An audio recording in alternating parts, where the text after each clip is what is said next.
Thank you very much. Please, let's take our seats. Thank you very much, General Otieno.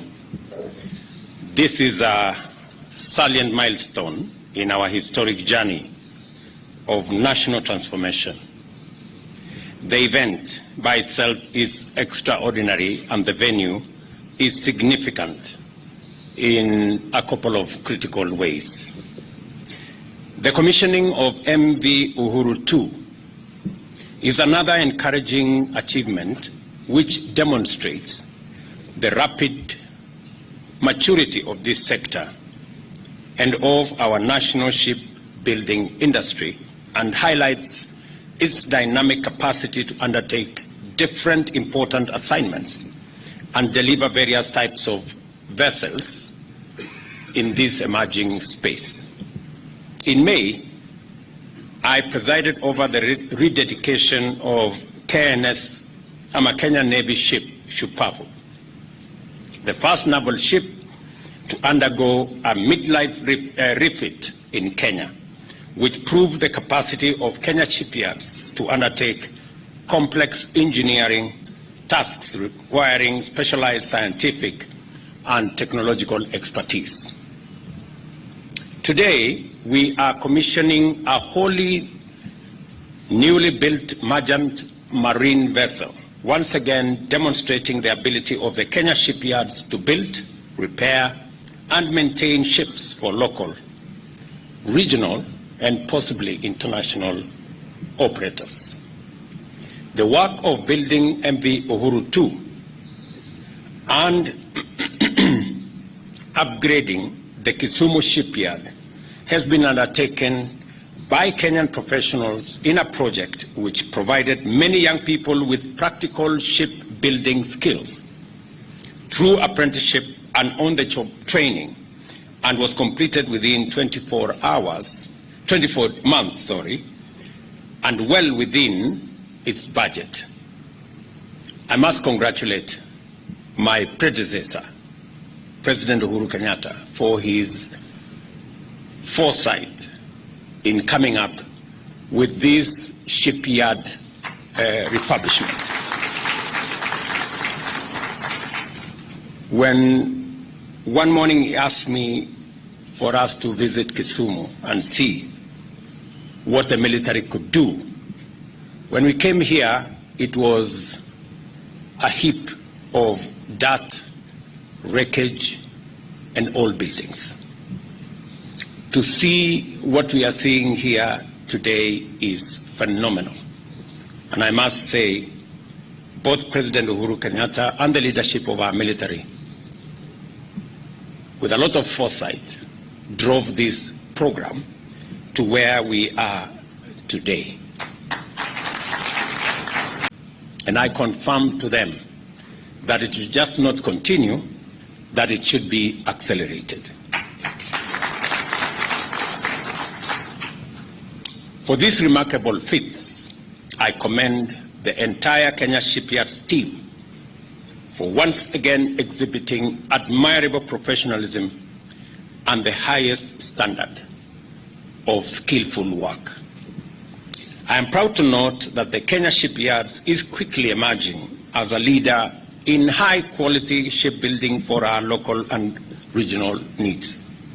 Consequently, the Kenya Shipyards have been contracted to repair and maintain ships for government ministries, departments, and agencies, including the Kenya Coast Guard Services, the Kenya Ports Authority, the Kenya Maritime Authority, the Kenya Marine Fisheries Research Institute, and private operators in the Indian Ocean coast, as well as this Lake Victoria. There is no doubt, therefore, that the Kenya Shipyards is emerging as a center of shipbuilding and maritime excellence, and is poised to become Kenya's strategic anchor in the development of our blue economy and all the resources associated with it. This event is therefore important as a critical component of the national agenda to catalyze the growth of the blue economy by channeling technology as well as local and foreign direct investment into a diverse industrial ecosystem, with distinct clusters assembled around shipbuilding. To the extent that our bottom-up economic transformation agenda recognizes the blue economy as a vital component of a sustainable national economic growth strategy, shipbuilding occupies an essential place in national development. The place where this event takes place is also highly important. We can all agree today that the Nyanza region is going to play a leading role in the bottom-up economic transformation agenda, not only because it typifies our national potential as a country, but also because it is endowed with the capacity to make unique contributions to growth and development. The region is an undisputed leader in the production of crops like cotton, rice, oilseed, sorghum, sweet potatoes, and its famous crop sugar. We have invested in mechanization and extension services together with the revival of irrigation projects. Just 2 weeks ago, the Cabinet made a decision to contract another $40 million facility that would help expand the Lower Nzoia facility that covers both Siaya and Busia to extend an extra 20,000 acres of rice growing under irrigation in the two counties.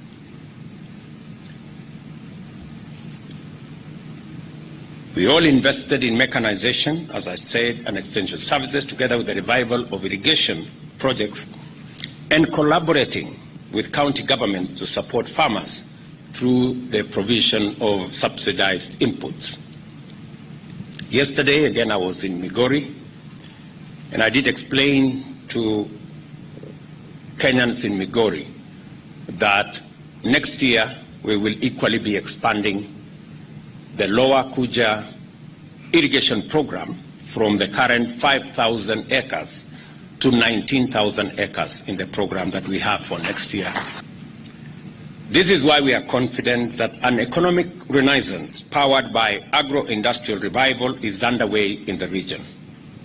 This will certainly lead to a renewed vibrancy of our ancient lakeside market, Kisumu or Osumo, where the communities of our region gathered to conduct barter trade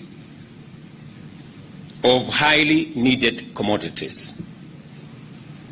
I was telling Professor Anyang' Nyong'o that the word Osumo, which means exchange of products and goods, barter trade in essence, means the same thing for the communities in this region.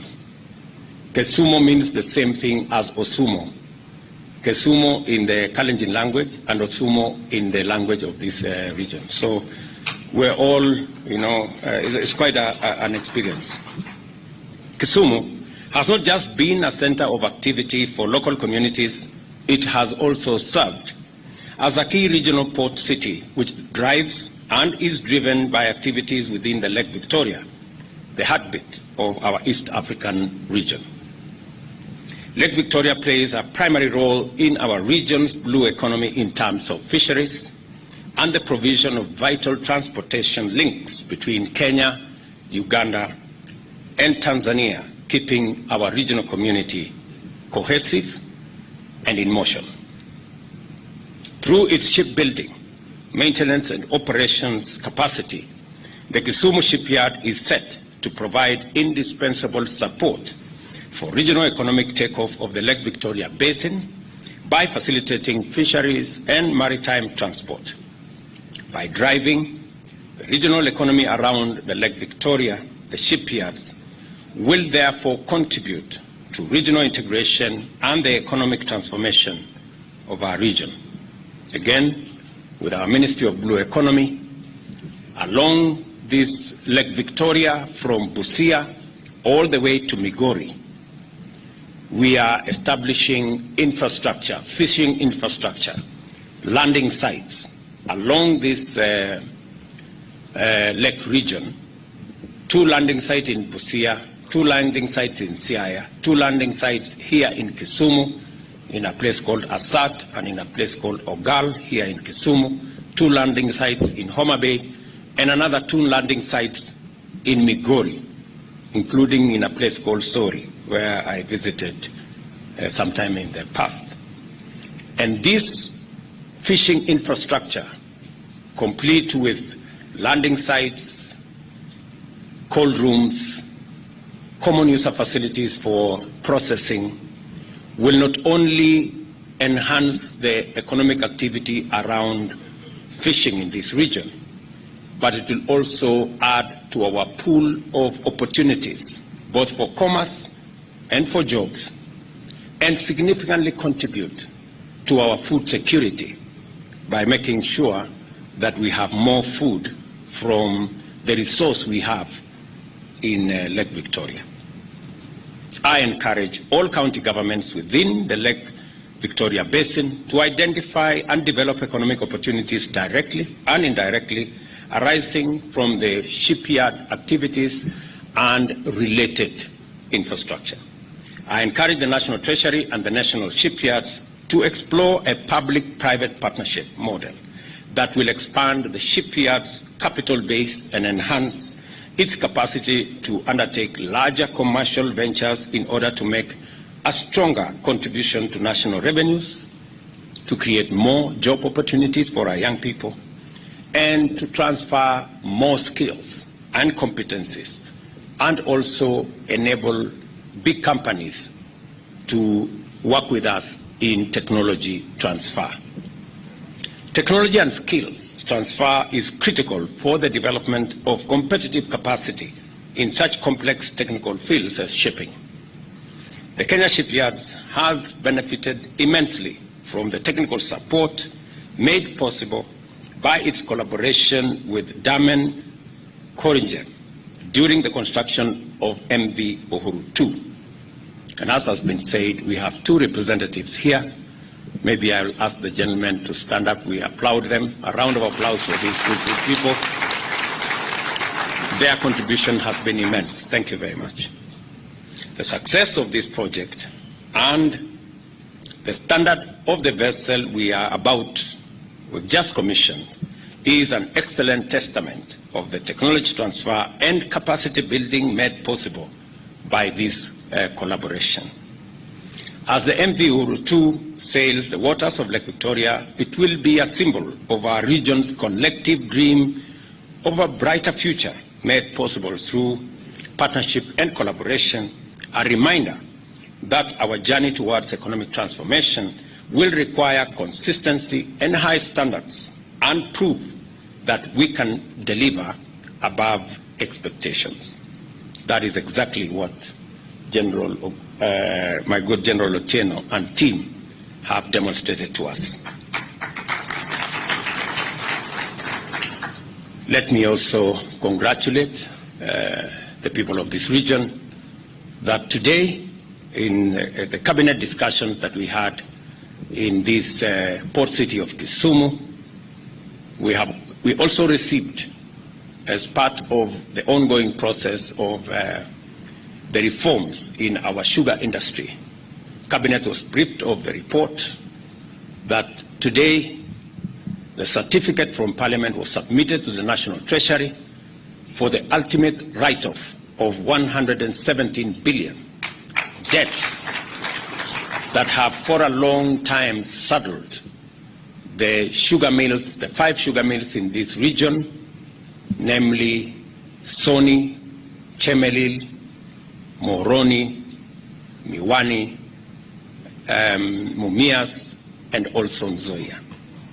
Finally, we now have all the debts behind those companies, and these companies are now poised for new investment and new transformation going into the future. In that same report that we received today, Government will now be adjusting the budget. Hopefully by Friday this week or next week, we will be presenting to Parliament a new budget proposal that will make it possible for 1.7 billion shillings to be made available to these 5 mills to be able to pay farmer arrears that have been outstanding.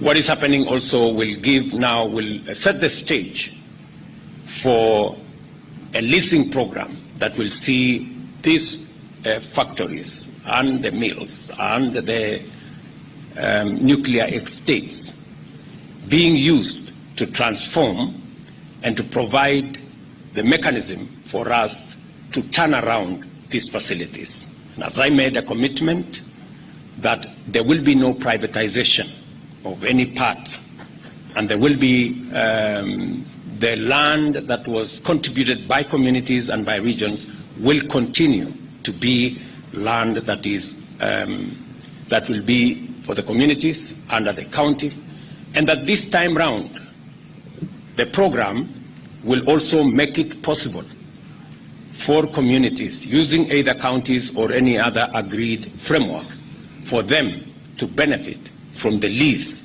of the facilities, both the nuclear estate and the mills that will be made available to private sector to make sure that they can use it appropriately. It is my intention that, unlike in the past, where nuclear estate and all the facilities put together by government are made available and they have no benefit, no accruing benefit to communities and to counties. That is going to change. Today also, we went through the final process of concluding the Gogo Dam end project that will generate additional 8.6 megawatts. And today, again, we approved an investment of $30 million in that project. And we have given a timeline that this should be complete in the next 24 months, not just to increase the contribution of energy from the western part of Kenya, but to also make it much more predictable and reliable. This, again, this investment will make it possible to stabilize our grid and to make sure that we have stable power for both household and manufacturing requirements. Among its many other things that we did is also to agree on how we are going to host both all the tournaments that we have, starting from AFCON to CHAN to SECAFA and to all the others, and to spread all these facilities across Kenya. I know Professor Anyang' Nyong'o is on record as making his position known as to where is the place of Kisumu in hosting these facilities. I want to confirm to you, Professor, that we have taken into account the place of Kisumu in hosting at least some of the tournaments that we have spread across the country.